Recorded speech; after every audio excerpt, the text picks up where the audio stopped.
Hello everyone, this is Abyla Lloyd and welcome to Flowers with the Tea Book Club podcast. Behind the scene. All of this, we need to have a bloopers video, so...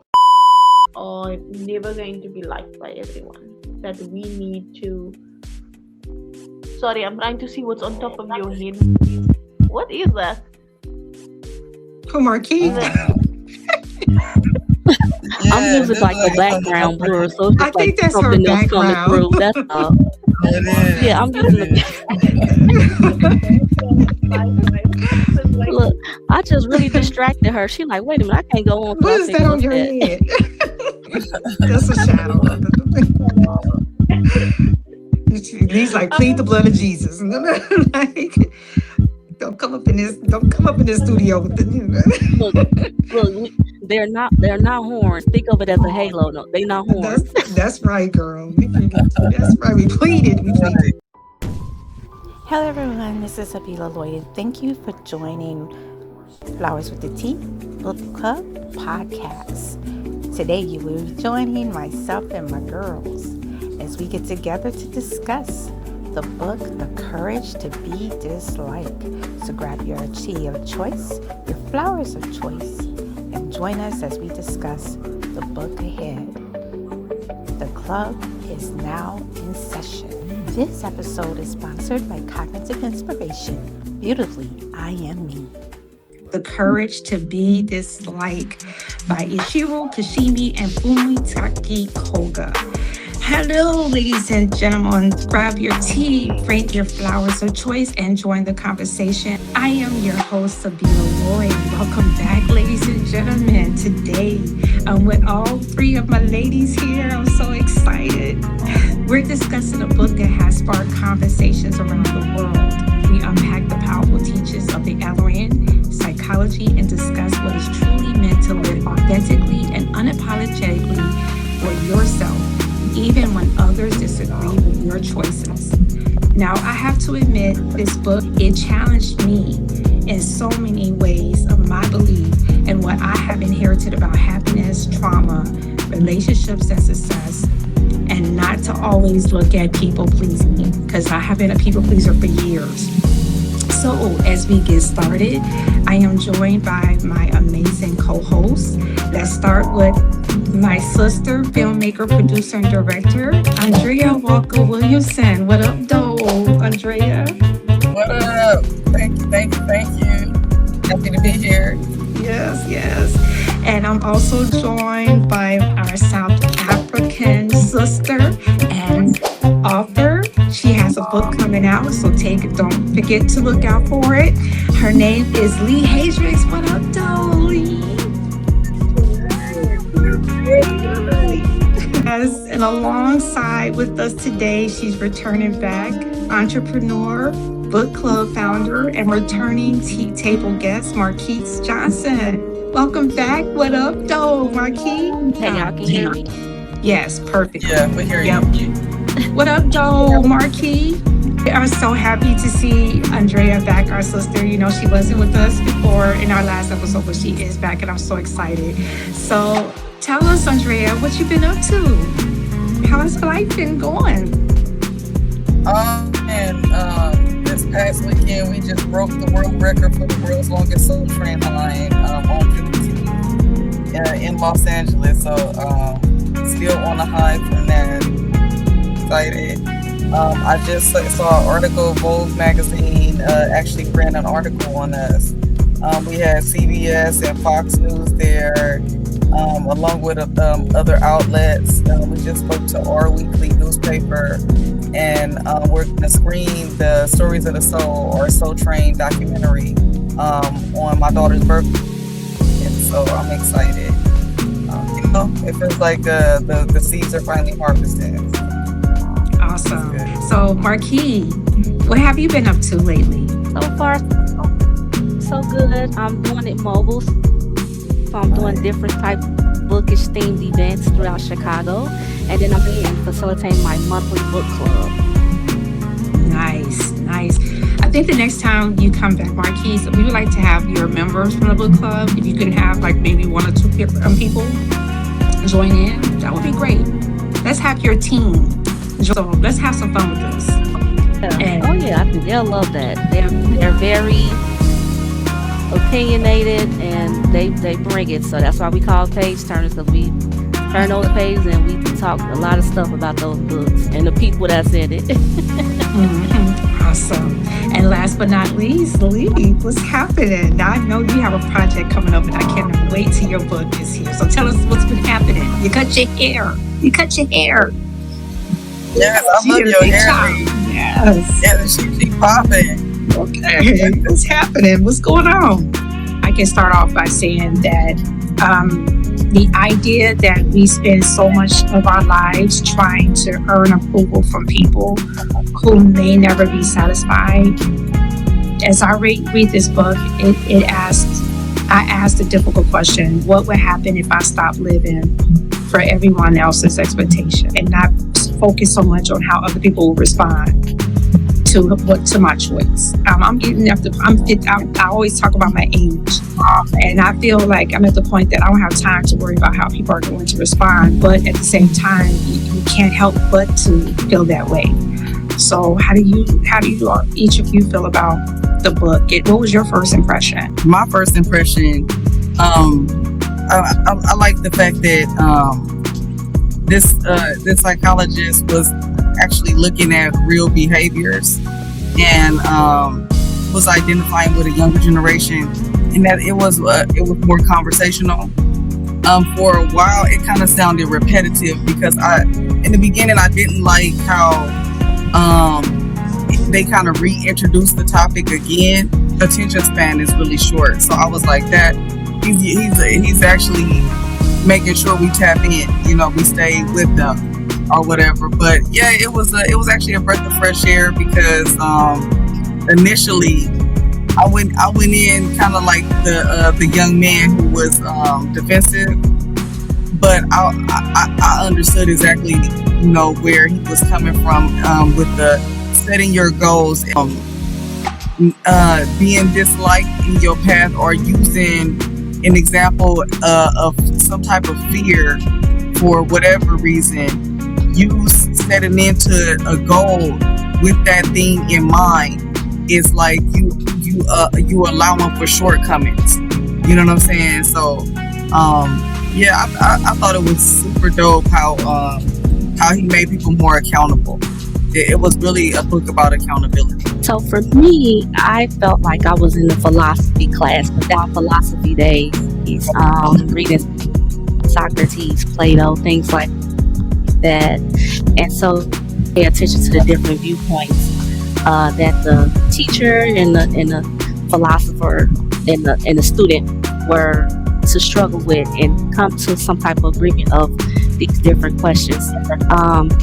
I do love the book, and to me, it really spoke to the many roles that I play in my life and other people's lives, as a nurse, as a little sister, as an aunt, as a person in the community. So just in order to make sure that I'm caring for people in the right type of way, mentoring them and taking care of them. Sometimes I'm not liked. Sometimes people do not like me. They don't like my methods. But I have to definitely just stick to the guns and do what I need to do. So this book really spoke to that. For me, the flower of choice is the sunflower, because the sunflower is mentioned in the book. It reminds us to turn towards our own light. It doesn't ask permission to bloom. Exactly what has been mentioned. This book reminds me of, the 24 laws of 8 laws. 48 laws. Yeah. It's not the first 48, y'all. Not the first 48. 48 laws. Okay, so yeah, it challenged. I mean, this book speaks about the Adler theory of psychology, which challenges us to stop living for applause and start living with purpose. And for my tea, I have the lemon ginger tea, because to me this book isn't always comfortable. In fact, the dialogue between the youth and as the philosopher it took some getting used to, because in the beginning I was like, what is this about? You know, I was thinking your typical self-help book, like do this, do that. But the dialogue between them, I can relate to the youth. This made me think that they also talk about the time machine. Like, if you can go back in time, what time would you go back to? And so if I can go back in time to change what I'm going through today to make my future better, which time would it be? And this book talks about it, about you need to let that go. If you keep thinking about the past and the shoulda, coulda, wouldas, that can interfere with where you want to go in your future. It can stagnate you because you're too busy looking at the past mistakes, and you're letting that impact your current state. It was interesting. Like, one of the examples that he used was you can have a superiority complex when it comes to education. Your lack of education can leave you stagnant, saying, oh, well, I can't do that because I don't have the education, or I don't have the degree, or, y'all are doing that because y'all have, y'all went to college and I didn't go to college, And it's interesting when you start hearing these stories, you start looking at your own life, right? You start looking in the mirror a little bit.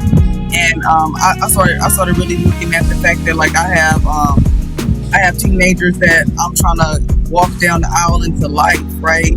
But at the same time, I'm also trying to work on my own career and doing these things. And I'll bring my kids with me to work so that my children could kind of learn hands-on. But of course they don't get it, right? But you also have I have colleagues who don't have children, so they don't understand kind of what the purpose of me doing this is to pass something along. And so I find myself over explaining when I normally would not. Okay, so that is actually the topic that I relate to the most. I think that I have a problem with separating myself from other people and the tasks, so to say. So when he talks about separating our tasks, he obviously talks about recognizing what is and what isn't your responsibility, and having, people do their own tasks and have their own actions and choices without you getting involved or having an opinion on it. And I feel that with relation to that, a lot of us really struggle with it when it comes to people and their and it's the same with others within our problems. So that we can say, I got advice from so-and-so, and I think that I should make this choice because so-and-so told me that this is the better option. And that is a problem, because at the end of the day, when a lot of conflict comes from such situations. So for me, I felt that that type of thing was pretty much based on setting boundaries, respectful of each other, while we choose to want to make sure that everybody likes us and will approve of us. And if you go into certain things with a good intention, then people should respect that you try to do your best and give your all. So in my example, I just feel like in the healthcare industry, we have all these scores in the hospital, HCAP scores they call them. And what's the nurse nice? What's the nurse this? What's the nurse that? And the fact that I just show up every day to take care of my patients. I went to school for this. Like, evidently I'm serious about this. So to have someone say that I didn't make sure their food was warm and hot and all this type of stuff, but I just took care of you for 12 hours. And no matter what I did, you talk about the one thing that I didn't do. You just can't please people. Like the fact that I'm showing up, caring for you, and giving of myself, and making sure that I'm knowledgeable and doing everything I can to be the best nurse that I can be. That's all I can give you. A lot of us are looking for approval from other people, specific tasks for them. I tell ourselves that we are not living for other people, and that we're trying to satisfy everyone else. That is when we will be real happy, It's the people pleasing aspect of us all. So let's pour another cup of jasmine tea, because I'm almost done with mine. Before we get into some deep waters, one of the most memorable statements in this book, statement that he said, the freedom is being disliked by others. Let us connect this from a leadership perspective.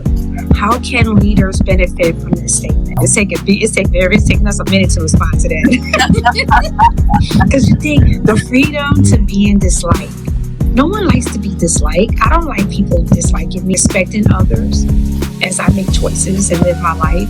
Andrea earlier about accountability. I like that. It's like take accountability for my actions and not the actions of others. That impacts your life as a leader. I'm gonna first say my flower is also the sunflower, and even though you said a different tea, my tea is lemon balm tea because this is one of the first things that, especially after fasting overnight, starting your day is one of the best ways that you could wake yourself up. It's not fun, but it's better than food. I would definitely say I'll use so in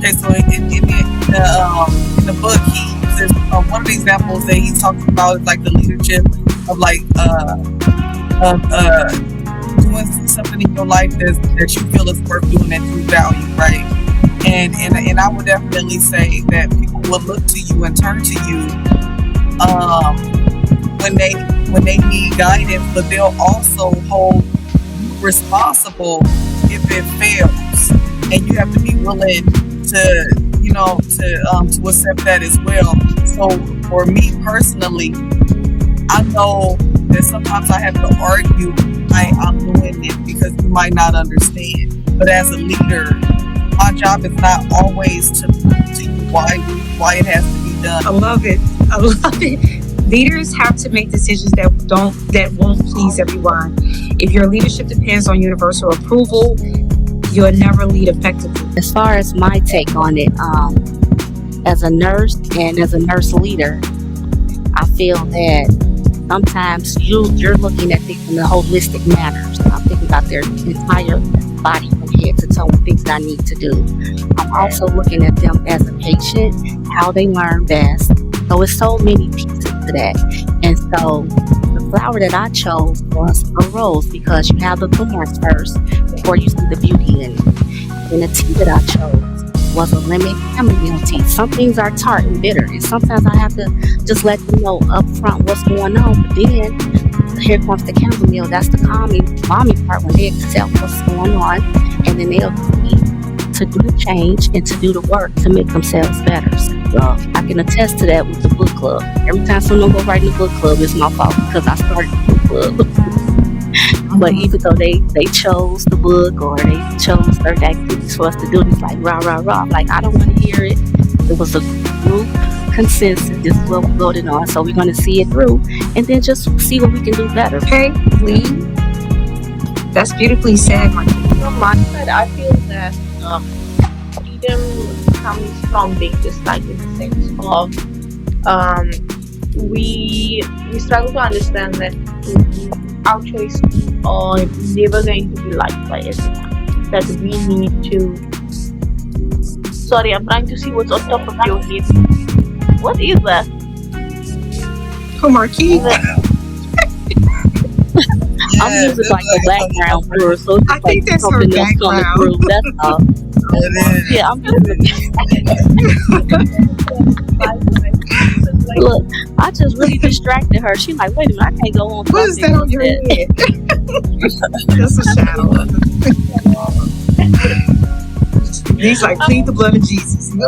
Like, don't come up in this studio. look, they're not horns. Think of it as a halo. No, they're not horns. That's right, girl. That's right. We pleaded. Okay. So what's up, Lee? Tell us about. Natural fact, what we should be telling ourselves is that instead of wanting to be approved by everyone, the idea behind choosing yourself, it's very difficult. Don't get me wrong. I'm sure that all of you are very much aware that you are in certain circumstances. It's difficult choosing yourself and what makes you happy within that certain aspect of your life. But I feel that it's the only way that we can keep our focus on our own growth. You know, rather than measuring ourselves by other people's opinions, we rather keep asking ourselves, did we act in such a way that influences us and us alone? Will this decision impact our lives, or will it benefit other people and leave us still in that same situation? We very much struggle with that, I feel. With regards to the book itself, My Flower and My Tea, so I actually also gave the jasmine tea how calming it is supposed to be. But when it came to the flower, I decided to give it the lotus flower because it arises from the mud, a very harsh, very difficult environment. But once out of that muddy water, it's clean. It's such a pure and beautiful flower. And that relates so much to the book in the sense of, he mentions a lot about how past trauma does not affect you. Now, with modern psychology, your trauma does affect you. But you choose, oh, I can't go to this job because I don't have the experience. Book, while being very blunt in the sense of, he dismisses a lot of us and dismisses where you grew up, whether you came from money or came from poverty. He dismisses that and says, you choose yourself, you choose the decisions that you make and who you be. At the same time, he tells you you can be better if you decide that that's who you're going to be.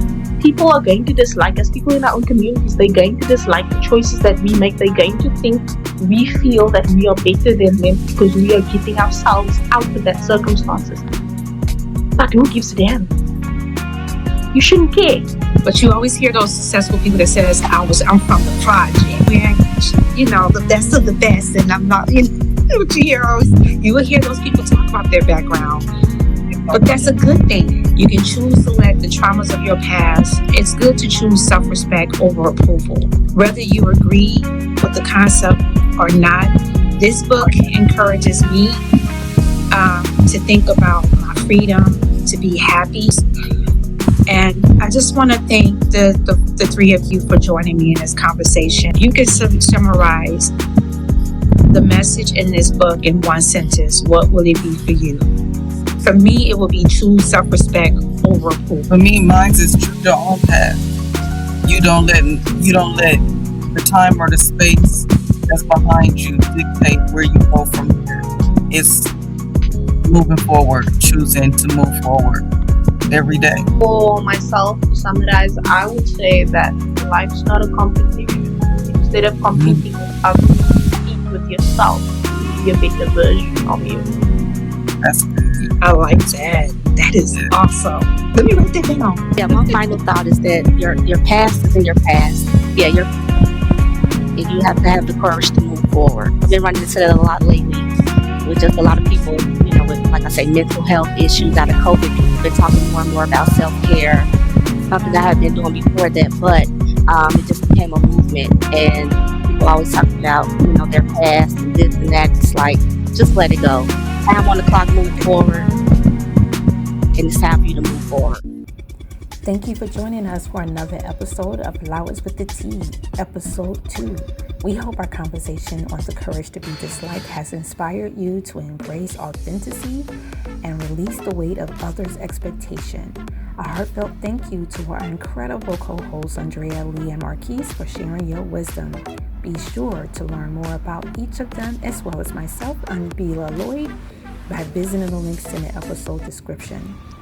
Join us next time for Season 2, Episode 3, as we dive into The Scorpion Queen by author Mina Fears. Now this is a good one, a powerful story, bro. We're excited to explore it together. Join us as we discuss. Order your book. And don't forget, bring me some flowers, baby, with my tea.